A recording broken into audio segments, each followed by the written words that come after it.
Dios. Así lo recordaba yo. Igual, ¿no? Sí.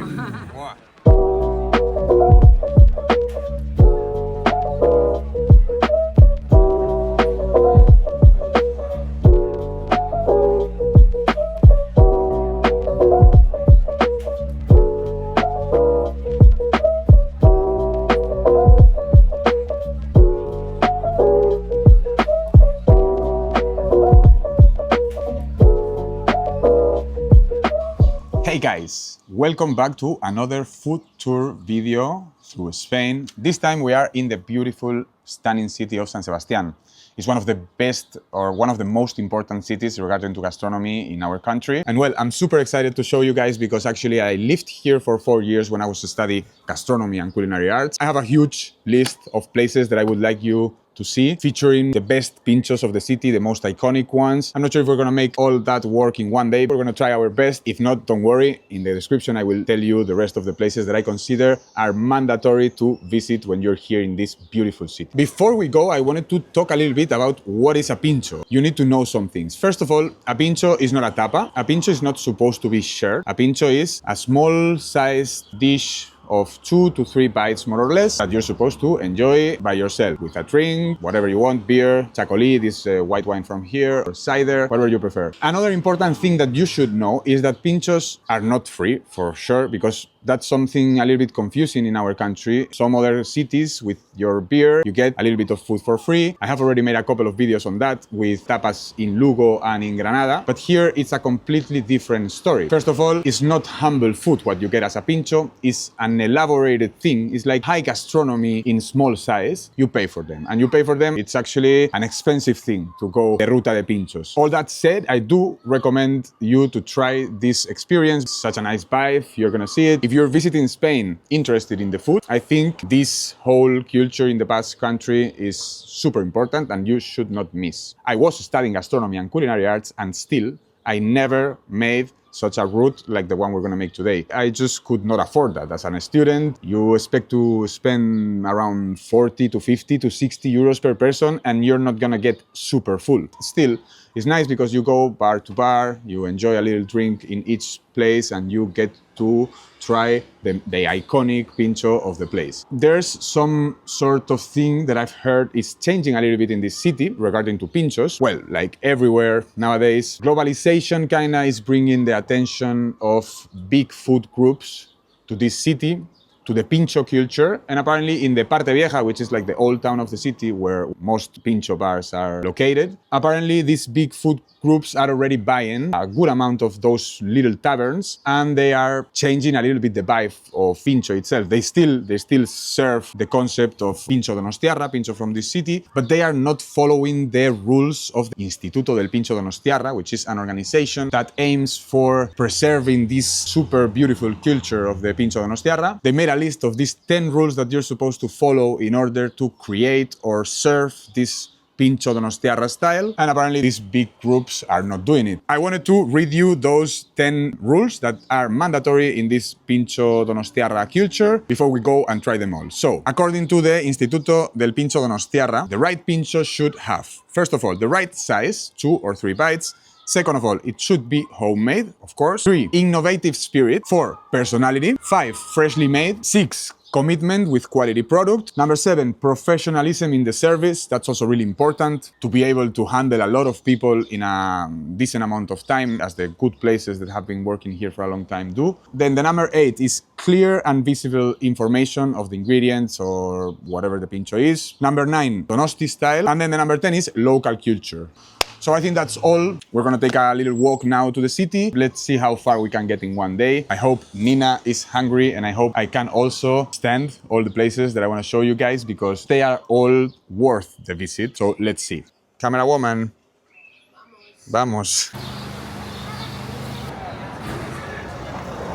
First stop, it's 11 in the morning, too soon for a beer, so we're just with a coffee. But what's better to have with a coffee in Spain than tortilla de patatas, right? We are in Bar Antonio Bar. This one, it's pretty famous already. It's also pretty interesting, like you don't see so many Spanish tortillas with fried green pepper, so that also makes it a little bit special, a little bit personal. They made their own style of tortilla, and well, also, something that makes it super special, look at the size.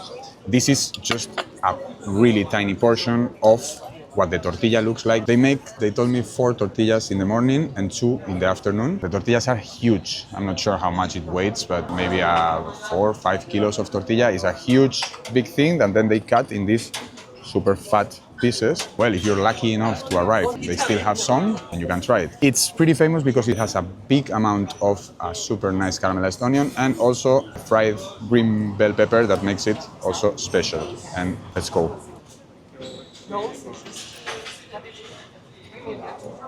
Wow. Deserved the hype. It's really one of the most special tortillas that you can enjoy in the whole country, I would say.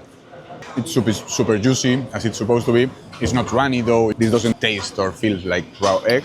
Different textures of the potato, the caramelized onion kicking, the green bell pepper also giving a little bit of flavor. It's super fucking nice. Let's see. Can you feel the different textures of the potato, Yeah. caramelized onion? I would say though, I'm not sure if my favorite tortilla with bell pepper.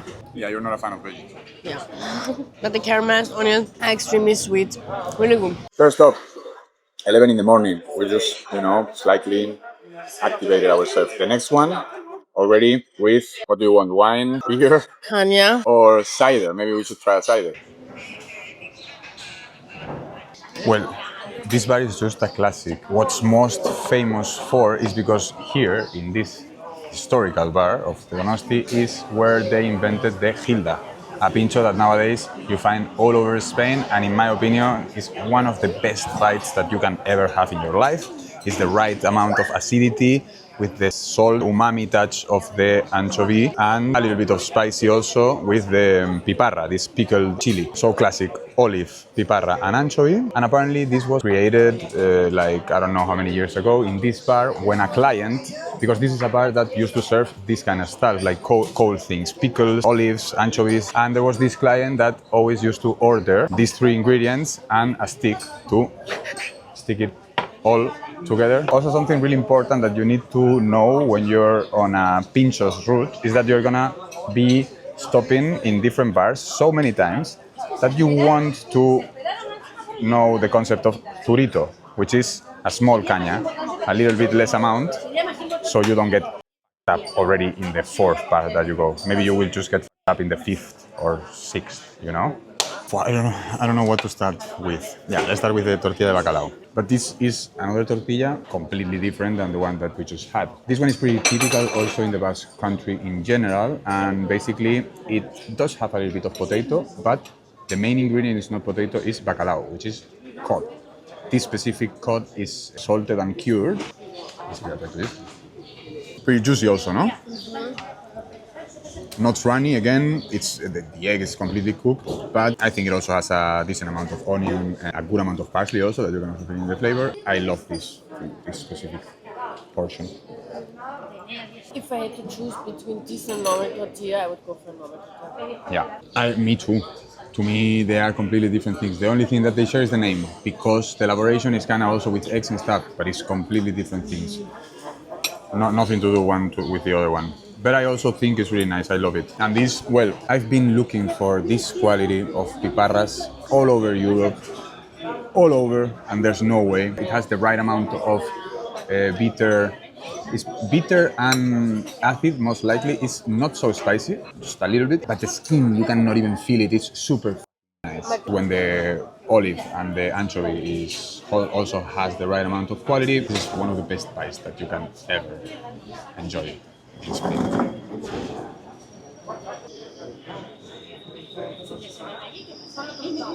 Careful with the bone. I could literally eat, no joke, 20 of those if they were not so expensive. I love gildas. Yeah. Be careful. This has a bone, okay? Which I find a little bit stupid, honestly. A seed, no? Así. A bone. El hueso.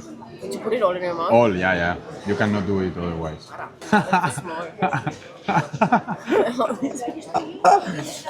Go for it. Do it. Yeah, but the stick is sticking me. Yes. That's very nice. That I've had better. Yeah? It is like the origin of it, but then people take this concept and make it better. Good moral, Nina just told us. The ones that invented something are not supposed to be the best ones. People can also then get better. And this, with this specific tapa, pintxo, it's all about the quality of the ingredients. So, depending on how much you spend on them, the one we had in Barcelona was really nice. And was literally, how much did we pay for it? 450 for one. Yeah. And Very how much spicy. is this? I'm not sure. I think 3, but I'm not sure. We will see. Still really good, but we had better. The gilda, 3 euros each. The tortilla de bacalao, 3.30, was a good portion, and 1.80 each zurito. In total, 16.20. Clean, clean. Okay, guys. Next stop is Bodega Donostia in the neighborhood of Gros. This place is also quite a good classic. They have a really nice menu, a really nice kitchen. What I like most is to enjoy quality products like this one, okay? Here's 2 of the most iconic classics of this place. The first one is the completo. This is a good way to prove simplicity of Spanish gastronomy, where only good quality ingredients is all you need. This little bocadillo, it's all about a good quality anchovy, a couple of piparras, and some tuna, canned tuna. If you follow my account, you already know that I'm a lover of canned tuna when the quality is good enough. In the Basque Country, they know how to do that. You can see how the tuna is super oily, therefore not dry. I can imagine some people on the internet saying, yeah, this is missing some mayonnaise, this is missing something else, because otherwise it's going to be dry. Well, I can guarantee you, because I've already tried this a couple times, that it doesn't. It really doesn't. Actually, adding some mayonnaise here would change completely the flavor to a good one also, but in this case, when the ingredients are good, it doesn't need so. As I said, one of the best examples on quality of the ingredients are good. That's all you need. Even the bread is not so good, let's be honest. The bread is a basic baguette, nothing special. I really wouldn't add anything else here. The tuna is juicy, extremely tasteful. The touch of the anchovy makes it umami, always important, and then the piparra, the pickled chili, that always brings that freshness and that acidity. It's really something super good, and I would say it's even also kind of healthy. Well, no, maybe not. I would say this one is surprising. I would say this one is something that if you don't know about it, you're gonna, why would I order it? What do you think, Nina, about it? I want to know your opinion. Would you order it if you see it? I would probably not order it. It's crazy how much an anchovy changes the whole thing. Yeah, that's a good touch. I would really never put it in. Right? To me, it's really surprising how such a simple thing can be so perfect. It's really good. And I would literally order another one, but I'm not going to do that because we still have to try a lot of things, and I don't want to make that mistake again, because I already did in the first 2 places. Here we have a good example of what I said before. Years ago, they created this Hilda concept, and while trying to be fair with the rules of how a pintxo Donostiarra should be, innovative, respecting the product, in this place, in Bodega Donostiarra, they created this little version of Hilda, I would call it. So this is called Indurain as the Basque cyclist, because for those who like cycling and are familiarized with the concept, this kind of reminds you to the helmet that they wear. This helmet that is aerodynamic. Maybe we can put a picture of Indurain right here, right now. Anyway, it's just funny. Let's give it a try to this one. Un poco seco. A little bit dry. Simplicity of ingredients, but extremely good quality. Look at the lascas, the slices of this tuna. It's just a really good quality tuna, super tender, and the flavor is extremely good. I gotta be honest, it's a little bit dry. Like this taco, like this whole piece of tuna is not the best. I would say I enjoy better just a normal Hilda, but it's still a nice reinvention of what the flavor of Hilda is about. The onion, I really like the touch of the onion. I think this would be a little bit more equilibrated. Nina, go for it. Wait. All in, yes. I really like it. I personally don't think it's too dry. No? Yeah, that's because she had the right amount of tuna. But I think the whole thing, like that whole piece of tuna is a little bit too much, I don't know. But it's still, anyway, good quality tuna, good quality rest of the ingredients. Also all dressed with a good quality olive oil. It's a nice experience. I highly recommend you to come here and try it. Just this final thing soaked with the oil. And the oil is really good also, you can tell, it's not a simple olive oil. It's a good quality of olive oil. I love how in this country, and in this specific part, in the Basque country, in the Donostia, they really care a lot about the quality of ingredients. In other places, they may be a little bit more stingy and use a simpler olive oil. Here, even the olive oil that dress the Hilda or the Indurain is really good, and you can tell.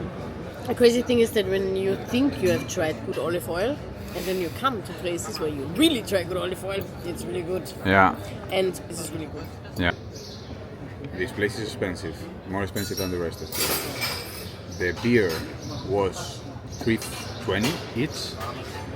That's expensive for being in Gross. Also, you're not in the Parte Vieja, you're not in the old town. Then the mini completo, the little sandwich, was $5.35, and the Pintxo in Durain was $3.90.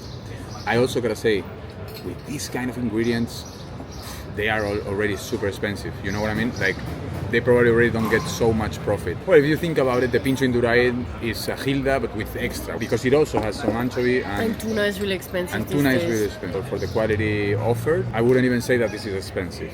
Total, it was, well, $15.65. I would say it's worth it because that's what it costs. Even in this, if you go to the cheapest supermarket and you try to get this quality of tuna, you're gonna pay a lot. Yeah. You know, it's just ingredients that are expensive. The tuna, fresh tuna, is expensive. Imagine if you have to process it. And imagine you have to process it with extra virgin olive oil of good quality. You also have to pay the glass, of, like the package, all these things. Like, those products are really expensive. And I still love them. And I still think it's one of the gems of Spanish gastronomy. All this canned food that we have all over the north of Spain. I love them. I think they are extremely special, but they are really expensive also. Let's go to the next one. So unfortunately, Ezkurra is closed. That's a pity because I wanted to show you here. This is one of the most famous and the better ensaladillas that I have ever tried. But I'm afraid I cannot show you guys. It's weird because in Google it says it opens at 6. It's already 7:30. I'm not even sure if they're still on the business. I guess yes, but well, whatever. So we are in the next destination. It's called Tavern Pagadi in Gros. This is also a really nice neighborhood, a little bit less touristic, I would say. It's also pretty nice. And so, well, we did a little bit of a break. We went to the beach. We even swim a little bit. And now it's 5:10. The kitchen is closed. So we have to wait until 6 for the specialty of here that you're going to see later. Meanwhile, there's never enough gildas. Just take as much gildas as you can take. This was also €3. Let's just compare it with the other one. It has to be, it is mandatory, all in the same bite, otherwise it doesn't count as gilda. Same price, but it has 2 anchovies instead of 1, and it has also 2 olives. I'm curious to see what our camera woman thinks, because I actually think I liked it better here. Yes. Amazing, right? This one better than the other one. Way better. And if you ever doubted on trying Hilda's, try it. So good, I hated them, I love them now. One after another one. You really want to go for the zurito, because if you go all with cañas, you're gonna end up in the floor. I'm gonna end up on the floor. Yeah, me too, probably. Here it comes. Madre mía. Ahí está.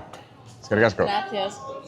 Now, what I like about this place is that the tortilla here is served a la minute. That means when you order it, they make it and in the moment, and they bring it just recently made. It's an individual portion, more or less. This one here is with callos on top. Callos is a stew made out of the stomach of the cow. And I always say the same thing about callos, and that is that if you are the one that has to cook the callos, you kind of don't want to eat them because they stink. When you cook them at the beginning, they stink. But this is one of the things that I love about cuisine, and that is that you transform things. And at the beginning, the first, let's say 2 hours of cooking of this stew, the whole kitchen smells like really strong and definitely not good. But then little by little it transforms.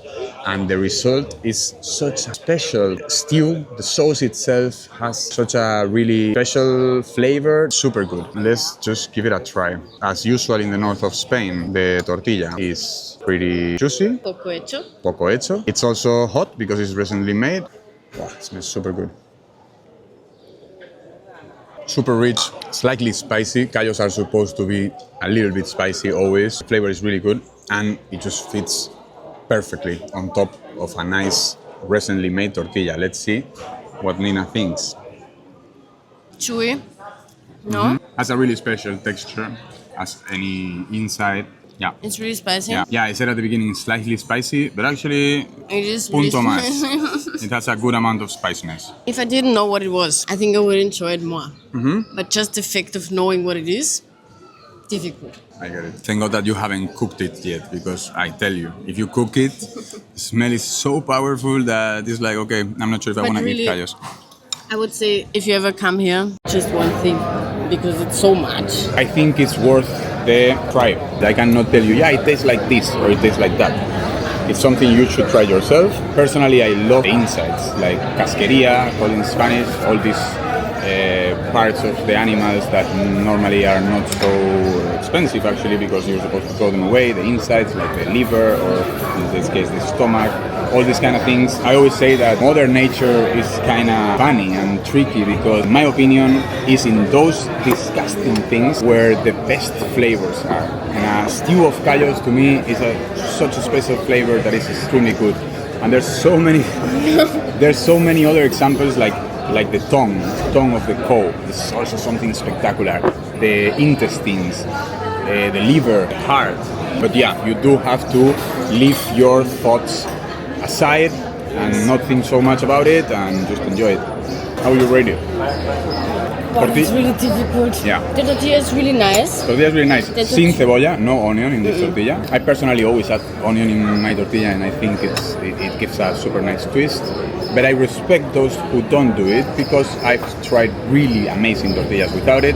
And if the product is good, if the eggs are good and the potato is properly cooked and stuff, I get it. The tortilla may change the flavor too much. In this case, it's without onion, and it's actually really good and juicy.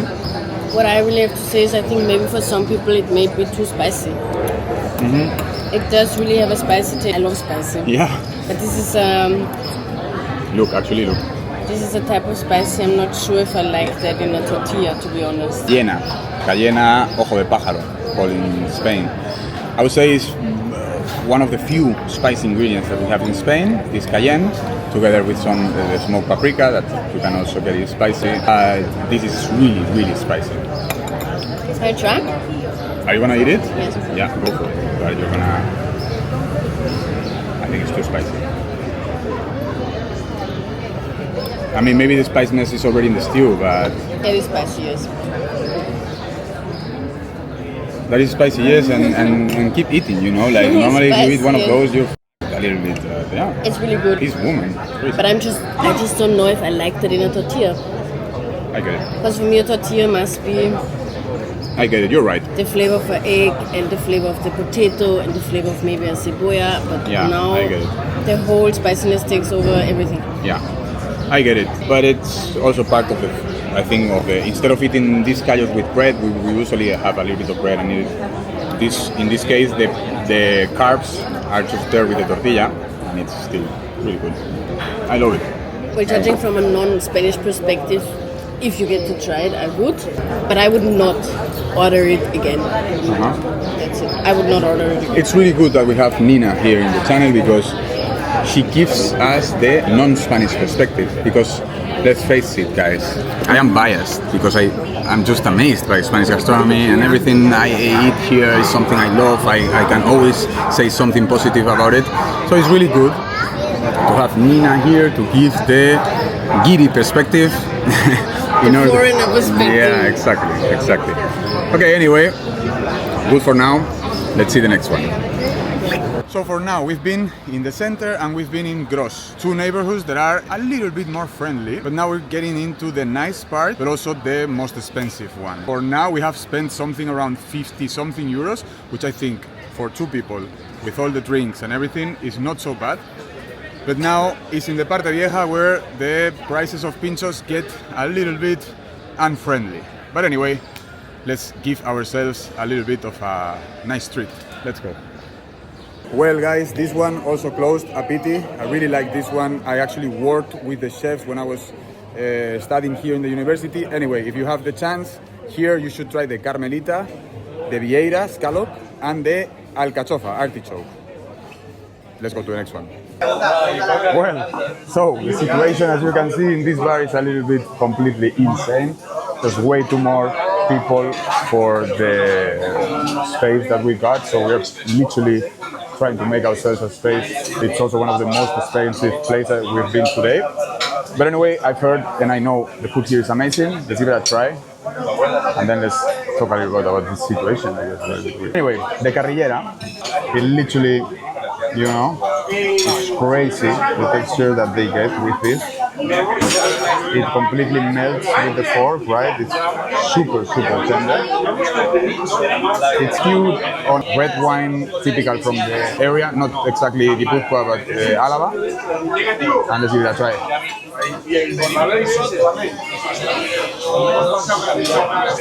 It's really, really good. It's super powerful, the flavor. The texture is, I think, it cannot get better than this. And then it also has a little bit of a hummus of refrito de ajos, yeah, whatever. It's like a little bit of a weird hummus. Must be paired. It's really good. It's entrecot, okay? They made like a homemade chimichurri with it. This is some sort of potato. Really uncomfortable. Do it here. Okay, let's see this entrecot. The flavor of the meat is not bad, but to me it's a little bit overcooked. And I can know why, because this organization is not normal. Like, I can imagine that the things in the kitchen are also not working as planned, and they slightly overcook this meat. The flavor of the meat is good, I would say. The quality is good. What do you think? Yeah, right? The food is actually good. Well, and yeah, we ordered a third thing, but of course it's not coming on time. It's fine. I mean, you know, the culture of going on Pintxos, it is a little bit like this. It is busy. You're gonna stand in some places. Yeah. Gracias. Ahí está. This is mortilla, blutwurst. So it is part of the culture to be this busy and stuff. But in my opinion, there has to be also some sort of organization. You have to keep being professional. And if you keep selling tickets, but there's no space for the people, it's a little bit too much. So basically this is mortilla, this black sausage. It has a little bit of a cream of membrillo, which is this, it's like an apple, but it's not an apple. Well, membrillo. I will put the picture here. It's good.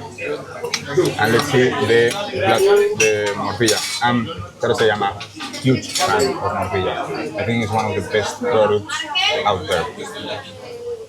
After taking a lot of bites, it's too salty. Wow, the mortilla, it's extremely good. I think the mortilla is even more salty. Yeah, it's sticky because of the collagen. Nah, the food is really great, honestly. Wow. The mortilla is really good. It's really good. But just the atmosphere, maybe I would try to get a table outside. Yeah. If we would have come here, I would try to get a table outside. Yeah, maybe call in advance. Yeah, maybe call in advance and try to get a table outside, because actually the food is amazing, but it doesn't make sense. We also have been waiting here for a little bit, you know, after the whole rest of the experience, the rest of the day in other bars all over the city. I feel like this is a little bit annoying in my opinion. It's just funny that for now, for these 3 plates, we paid almost the same as we paid the whole day. Maybe we also at the wrong time, but you know. No, not really. It's a Wednesday. I don't want to imagine how this looks on a Thursday, Friday, Saturday. So guys, the video is not done. We're still gonna have to go to one last place, but well, we're trapped here on a crazy, yeah, there you go, on a crazy storm, and I want to take this time also to make a little bit of a reflection. So the whole day was amazing. We tried some of the original pintxos from San Sebastián all over the city. We went into the center, also in Gros. We actually didn't visit other neighborhoods like Eguía or Antiguo that are actually pretty interesting, and I will leave you some places in the description. Wow, that was wild. Anyway, now I was extremely excited about to come to La Parte Vieja, where it's like the best spot for this kind of Pintxos Donostiarra, and the experience from now on has been a little bit not so good. First of all, I gotta say it's Wednesday, so 2 of the 4 places that I wanted to go were closed. This storm is crazy. The rest of the experience that we have had here was not the best one. Some of the places we tried to get in, literally the people didn't give a fuck, like the workers didn't really care about us. And I get it, it's not their fault. I've been there already, I've worked in that part of gastronomy, and when you're that busy and you have so much work to do and so much shit, at some point you have to stop giving a fuck about some of the people of the guests. So the treat was really not so good in some of the places we tried to eat. Then in La Cuchara de San Telmo the food was absolutely insane, actually really good, but it was just not comfortable. One of those rules that this institute of the Pintxo Donostiarra stabled is to keep the professionalism in the business, in the service. And I think in this part of the city, in the Parte Vieja, I think it's a little bit lost, that part. Maybe because of the massive tourism that is experienced this part of the city. Maybe the places are really too packed. Maybe they make already money enough to give a fuck about trying to give a nice service. So I have to admit that if I come back here, that I will for sure, I would not lose too much time in the old town of the city, where everything is super overpriced. You have to wait long queues. You have to also get treated like shit. Honestly, that's never good, when you're a client and you want to pay for some pintxos and drinks. So I would invite you to maybe explore the rest of the city. Wow. Explore the rest of the city. It's still full of amazing pintxos bars and different styles of bars that you're gonna still live the experience. But I think the Parte Vieja in San Sebastián is a little bit lost lately. And I hope this changes somehow, but I don't think so. Said all that, before we go to the next place, I want to remind you that you should be subscribed to this channel, because 80% of the people that watch my videos are not subscribed. And that's crazy, guys, because hitting that subscribe button helps me a lot. It's for free and stuff. So I would really appreciate if you can do that. Let's go to the last place, which is La Viña. One of the reasons Basque burnt cheesecake got so famous all over the world. Literally 1 year ago, I was in Singapore, in the other part of the world, and I saw burnt Basque cheesecake all over the places, in Starbucks, in places like that. And that has a reason, and it's this place right here. So let's give it a try. Well, let's start with the bill, okay? €6 the portion of tarta de queso. As I said, this is the reason this style of cheesecake is called all over the world Basque cheesecake. Even though, actually, gotta say something. This concept of cheesecake made in the oven and slightly burned at the top is actually not only from here, it's from all over Spain. We do it all over. I've tried already a lot of variations and a lot of things. It's a dessert that I love, and whenever I see it in the menu, I get it. But it is true that La Viña was the place, or is the place, that made this such a trend all over the world. Let's try it. Why? Look how creamy is it inside. I love how you get in a portion a couple of different parts of it. You get the creamy inside, you get also the outside that is a little bit more overcooked. Yeah, let's give it a try. Well, no wonder why it got so famous. It's super nice. It's soft, velvety in the mouth. You can really feel that it's pretty fatty. But I would say it's not so cheesy anyways. It's more milky than cheesy, I would call it. I like it. But I must admit, this is not the best cheesecake that I've ever had. It's just the most famous one. Probably because of the place. It's in this street of the Parte Vieja of Donosti that is packed with tourists that come from all over the world. You see people here from America, you see people here from Asia, from Japan, from Korea. And I guess little by little, they made this trend all over the world. But yeah, as I said, it's not the best that I've tried. Still good though, and worth the try. It's good. Is it worth the hype though? No. I would say honestly no. As with literally everything that gets so famous and so viral all over the internet, the hype is so high that then, well, it's always a little bit disappointed or not as good as maybe. But it's still a good cheesecake, and they sell... But there's no cheese inside. Yeah, there's just cream cheese, which is also kind of funny. Got the trend and like all the fame, but it's a pretty basic cheesecake. I've tried these super nice complex cheesecakes with blue cheese, with parmesan, with pecorine, with a mix of both. And I would say I like those better because they just feel more special. You add that umami part of those cheeses. This is pure cream cheese. I just want to say this is one portion. So if you're two people, you don't need to get two portions. No. Because it's two pieces.